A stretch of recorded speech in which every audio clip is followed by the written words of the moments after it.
Hello guys, Neon here.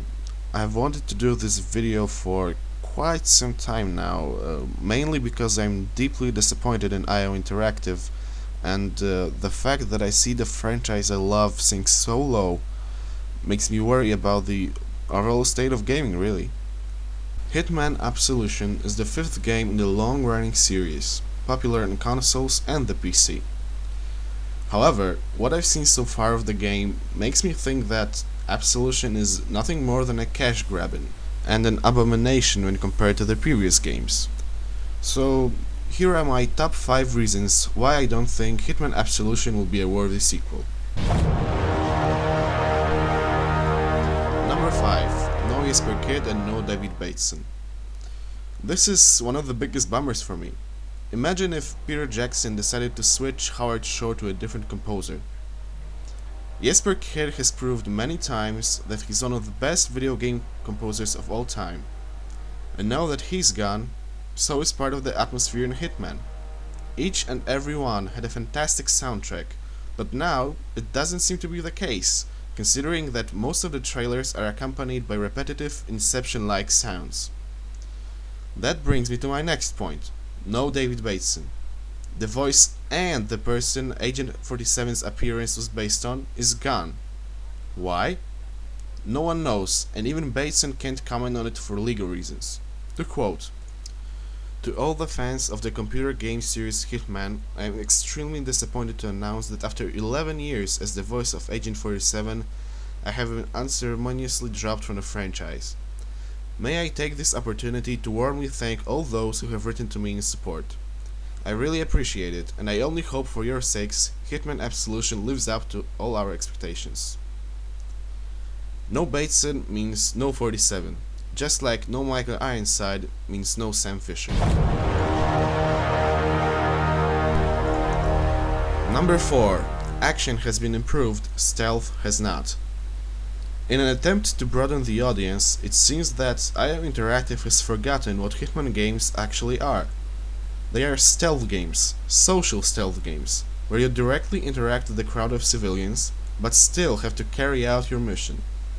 There is no 3 alarms and the mission is over kind of thing. You get a place, a target, and a fiber wire. The place you arrive in is your playground. You have to be wary of your environment, look for different methods you can accomplish your task with, check if there aren't any clothes lying nearby so you can take them. In Absolution, everything has been improved. Apart from the stealth stuff, that is. Sure, now you can hide behind conveniently placed chest-high walls so you can hide while you're shooting. You have regenerative health so you don't get to die while going Rambo. You got the instinct mode, which is basically a glorified wall hack, but so far I haven't seen any improvements to the stealth aspect, apart from using instinct to blend in more with the crowd, but that just makes the game easier. We want that hardcore, challenging gameplay, but what we're getting is basically Conviction 2.0.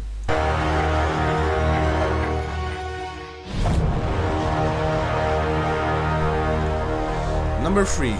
Want freedom? Nope. Checkpoints time. This is a kind of a two-parted argument. First, the freedom. Remember the New Life mission from Blood Money? There were countless ways to carry out your objective, and all the while you had complete freedom to walk around a nice suburban area. Absolution offers none of the freedom we loved and expected to be in a Hitman game. Every screen so far shows a closed-off environment with no viable alternate routes. This will make the game very repetitive if you want to replay it, since you can't play it differently than the way the developers expected you to play it. I also noticed that the game wandered off from the original concept of social stealth, instead moving to a more light and shadow approach like Splinter Cell games. What's more, it seems that the enemies are always alerted to your presence, which doesn't make any sense. Even if by now 47 is a wanted fugitive, with the amount of cash he has, he could have been in China, Morocco or Norway. There is no reason to expect him to be in Chicago where the game is set. And now to my next point. The levels are so linear that developers actually introduced a checkpoint system. That's right, you can't quit save anytime you want. Now the developer knows when you want to save your game. With checkpoints, you can have complete freedom like in previous games. So again, this game seems to be nothing more than Splinter Cell Conviction 2.0, and it deeply saddens me. Number 2. You're supposed to be an assassin, not a killing machine. Hitman is about remaining undetected and killing as few people as possible. It has been a goal in each and every game in the series. Well, there is a new feature very similar to Mark and Execute in Conviction, allowing you to tag your enemies and take them out in one slick swoop with the push of a single button. Now, imagine if a situation where you needed this mechanic ever arose in the previous games. No, of course not. Not only that, but you're supposed to be an assassin.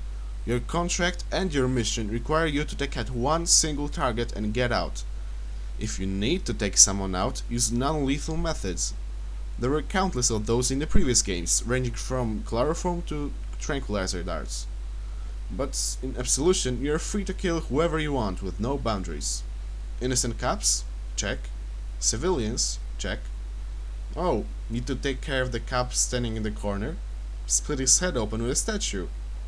A bodyguard of your target is conveniently placed near a balcony? Hell yeah, push him, make him break his neck. Nothing of this feels like a Hitman game to me. Nothing at all.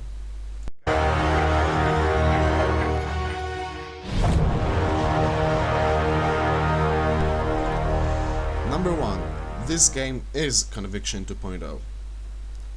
The previous points are all I really needed to say. This game is heavily inspired by Splinter Cell Conviction, praised by critics, but loathed by fans of the original Splinter Cell. Conviction was not a Splinter Cell game. It was hardly even a stealth game in the first place.